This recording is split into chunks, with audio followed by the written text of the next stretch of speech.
Ada salah seorang ahli psikologi mengatakan, banyak orang yang hidupnya tidak tenang disebabkan karena salah keinginan. Apa maksud dari kalimat tersebut? Artinya dia menginginkan sesuatu yang tidak bisa dia miliki.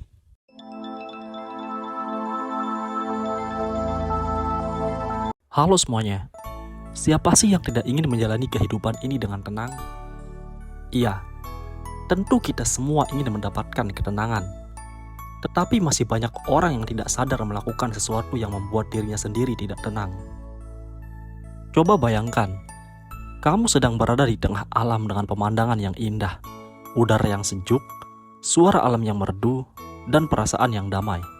Ya, itulah ketenangan, di mana pikiran dan perasaan kita merasa damai, tanpa adanya gangguan dan kegelisahan. Ketidaktenangan disebabkan oleh beberapa faktor, dan penyebabnya bisa bersifat fisik, emosional, atau psikologis, seperti stres, ketakutan dan kecemasan, kesehatan mental, atau konflik dari sebuah hubungan. Pada dasarnya, hidup kita tidak tenang karena kita terlalu banyak keinginan. Bahkan kita menginginkan sesuatu yang tidak bisa dimiliki, yang hanya akan membuat pusing dan stres. Manusia memang tidak pernah merasa puas. Ketika dia sudah mendapatkan keinginannya yang satu, maka dia akan menambah keinginannya lagi. Begitupun seterusnya. Maka, jika kita ingin merasa tenang dalam hidup kita harus merasa cukup, bersyukur dengan apa yang kita miliki.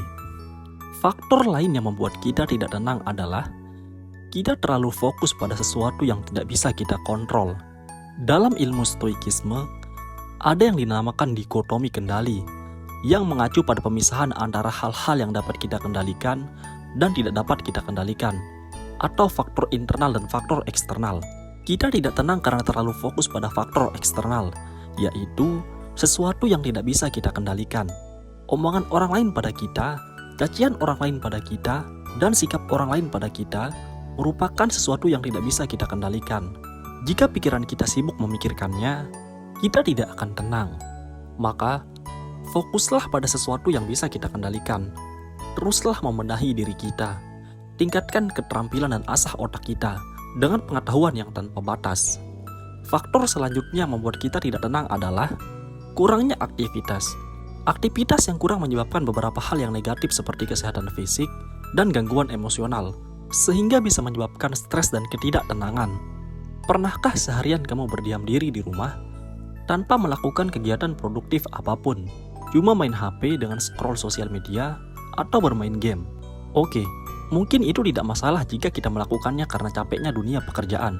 Kita butuh istirahat, itu nggak apa-apa.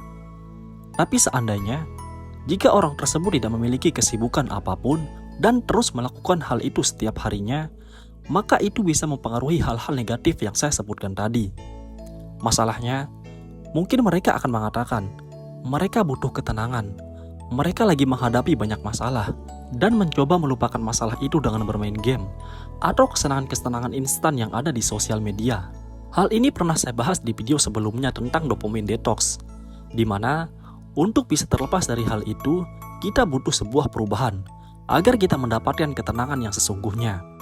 Terakhir di video ini, saya mau menambahkan sebuah filosofi yang selalu diterapkan oleh seseorang yang bernama Sam Burns. Seseorang yang menderita penyakit progeria, sebuah penyakit genetik langka yang sampai menyebabkannya meninggal dunia. Tetapi dia terus berjuang dan selalu semangat menjalani hidupnya. Filosofi pertama yang dia terapkan adalah, saya menerima bahwa ada beberapa hal yang tidak bisa saya lakukan, karena banyak hal yang lebih besar yang bisa saya lakukan. Filosofi yang kedua adalah, penuhi dirimu dengan orang-orang yang kamu inginkan. Dan filosofi yang ketiga adalah, tetaplah bergerak maju. Seorang profesor pernah bertanya kepadanya, apa hal yang paling penting untuk diketahui oleh orang lain tentang diri kamu? Jawaban dia sederhana, saya sangat bahagia dengan hidup saya. Coba kita renungkan, kita yang memiliki fisik yang sempurna dan akal yang sehat, lantas, apa yang kita sesalkan? Bahagialah dengan hidup kita, niscaya kita akan mendapatkan ketenangan. Semoga bermanfaat. Semoga kita selalu diberikan kemudahan dan ketenangan.